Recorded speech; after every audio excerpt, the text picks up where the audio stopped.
Who do you trust? Let's talk about trust in English and learn together. It's fascinating.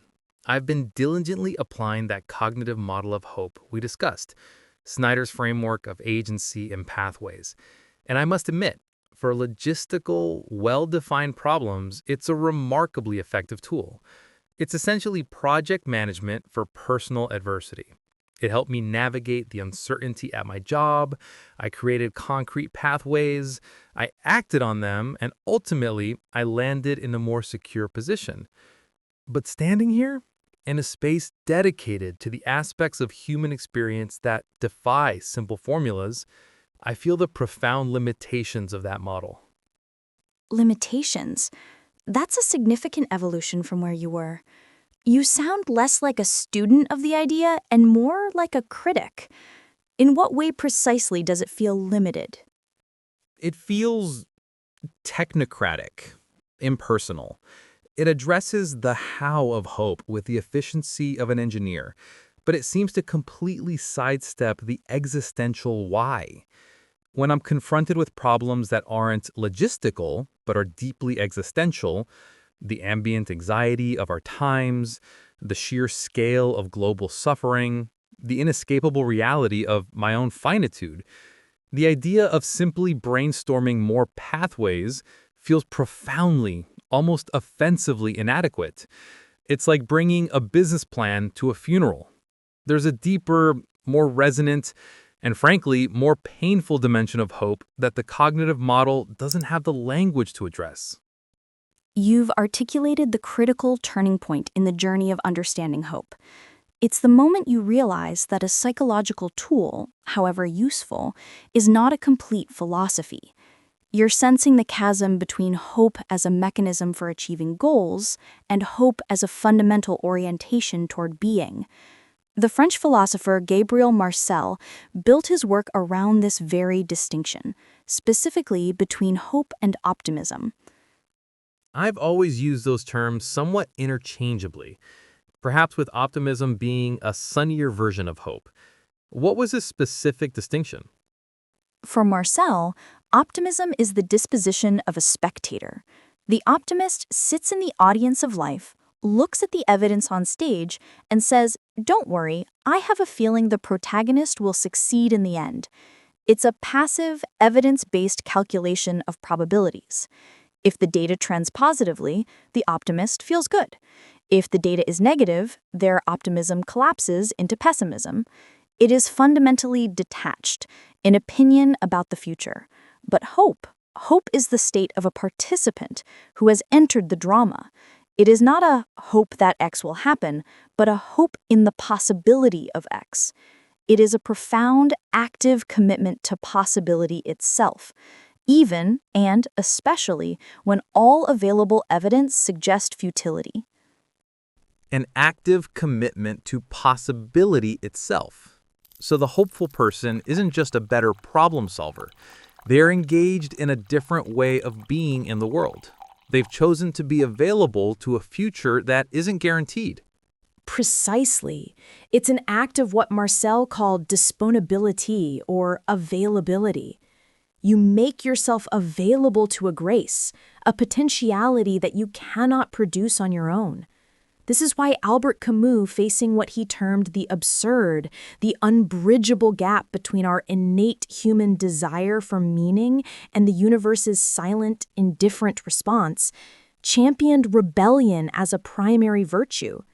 To choose to live, to create art, to love, all in a universe devoid of inherent meaning, is the ultimate act of defiance. In this sense, existential hope is the ultimate rebellion against despair. It's looking into the void and choosing to light a candle, not because you expect it to illuminate the cosmos, but as a simple, profound act of allegiance to the light. But what happens when the void is not just a philosophical concept, but a stark experiential reality? I'm thinking of situations at the absolute limit of human experience. An incurable degenerative illness, the irreversible collapse of an ecosystem, a loved one lost to a sudden, senseless tragedy. In these cases, all empirical pathways lead to a tragic and irreversible outcome. To hope for a different outcome seems less like a virtue and more like a form of psychological denial. What is hope then, Chloe? Is it not just a beautiful lie we tell ourselves? Then the very nature and object of hope must undergo a radical, painful transformation. This is the domain of what Viktor Frankl's work implicitly defines as tragic hope. It's a concept best understood by what it is not. It is no longer the hope for a cure, for a rescue, for a reversal of fortune. That hope, the hope of the optimist, has been foreclosed by reality. Instead, hope must shift its focus entirely from the external outcome to the internal stance. The internal stance. It becomes the hope to endure with dignity, the hope to still find and create moments of love and connection amidst the rubble, the hope to bear one's suffering with courage and grace, the hope to forge a pocket of meaning in a situation that appears from the outside to be utterly meaningless. The central question of hope is no longer, will I survive? But how will I choose to be in the time that I have left? Frankl's entire philosophy of logotherapy is built on this foundation, that meaning can be found, even in the face of unavoidable suffering, and that the hope for that meaning can sustain a person through the unimaginable. So, hope in its most resilient form is not contingent on circumstances at all. It's a testament to the freedom of the human spirit to choose its own attitude. It is. And we can push this even one step further to a concept the philosopher Jonathan Lear called radical hope. He developed it while studying the Crow Nation in America. Their entire way of life, their social structures, spiritual beliefs, their very identity tied to buffalo hunting and warfare was systematically and completely destroyed. Their predicament was not just that they faced death, but that the entire conceptual framework for what constituted a good life had ceased to exist. So, what is there to hope for? If your goals, your values, your very definition of virtue are no longer possible, what is left?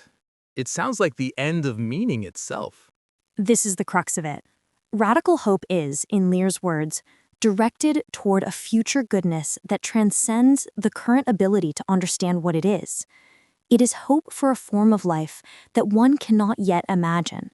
It is the belief in a future that is so radically different from the past that you lack the very concepts to describe it.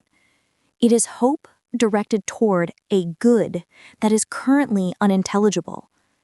It is the raw, elemental courage to believe that a new way of being is possible, even when you have no blueprint, no map, and no memory of such a place.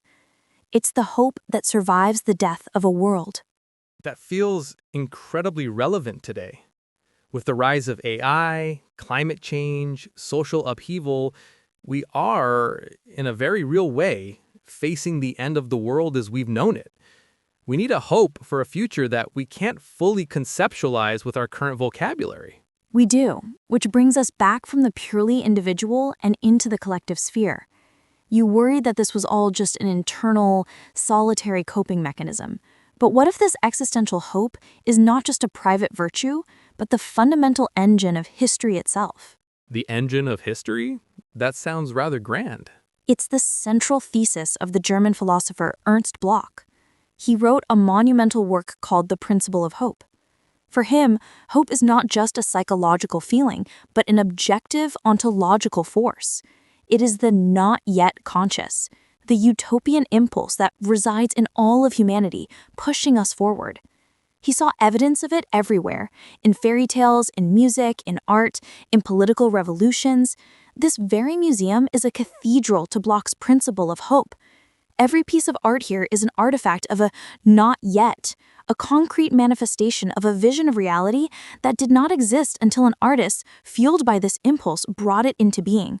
So this painting isn't just an object, it's a fossilized record of a hopeful act.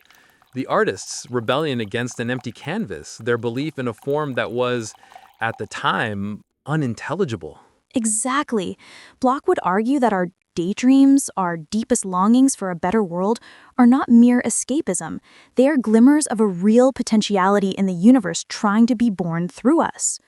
Hope, in this sense, is what connects our personal, subjective experience to the objective forward momentum of human culture and history.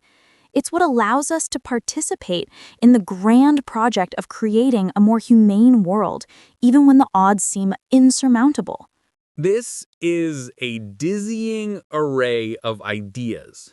We have the cognitive, problem-solving hope of Snyder, the participatory, existential hope of Marcel, the rebellious hope of Camus, the meaning-focused, tragic hope of Frankl, the world-building, radical hope of Lear, and the historical, utopian hope of Bloch.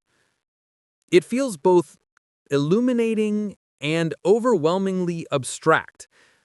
Is there any evidence that this complex, philosophical hope has a real, tangible effect on us, on our very biology?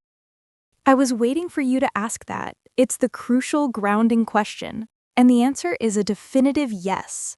The neurobiology of hope is a fascinating and rapidly growing field. We talked about neuroplasticity, but it goes much deeper. The very act of future-oriented thinking, the foundation of all hope, is a primary function of our highly evolved prefrontal cortex, PFC. It is, in a very real sense, our hope machine.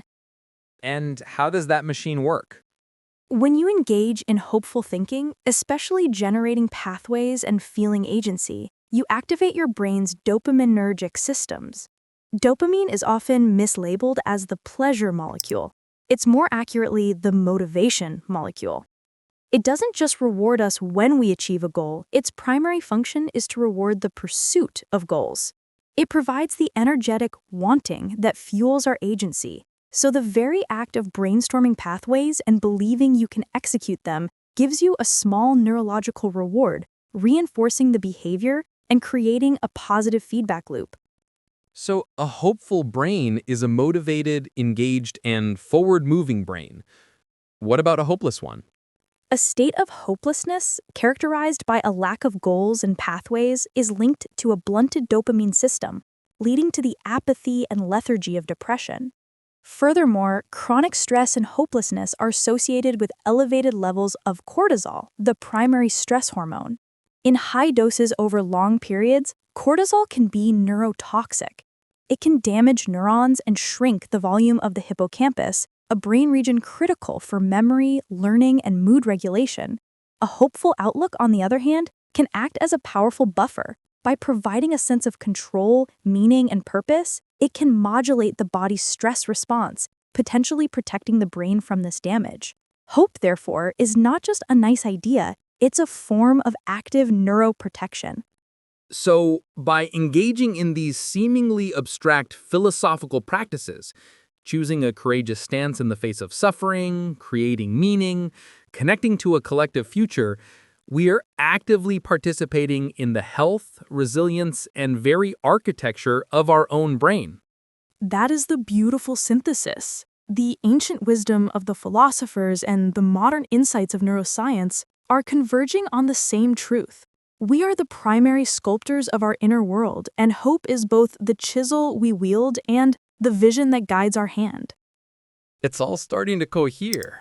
The cognitive model from before wasn't wrong, just radically incomplete.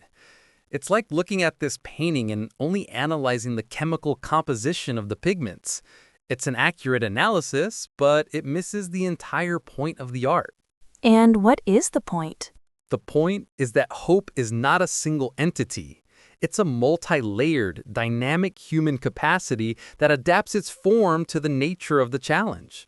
For everyday solvable problems, it's a cognitive skill of agency and pathways.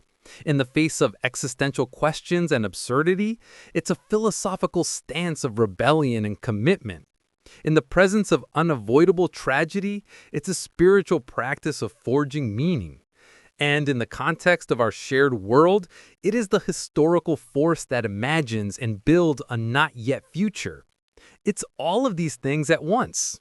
And our task is to learn to be fluent in all of its languages, Yes, to understand that hope isn't the promise of a clear, predictable picture. It's like this artwork.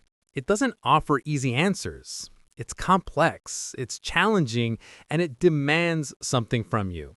It invites you into a relationship with possibility, a relationship where you are not a passive spectator, but an active co-creator of meaning. It's not a destination. It's a profound, demanding, and ultimately beautiful way of being in the world.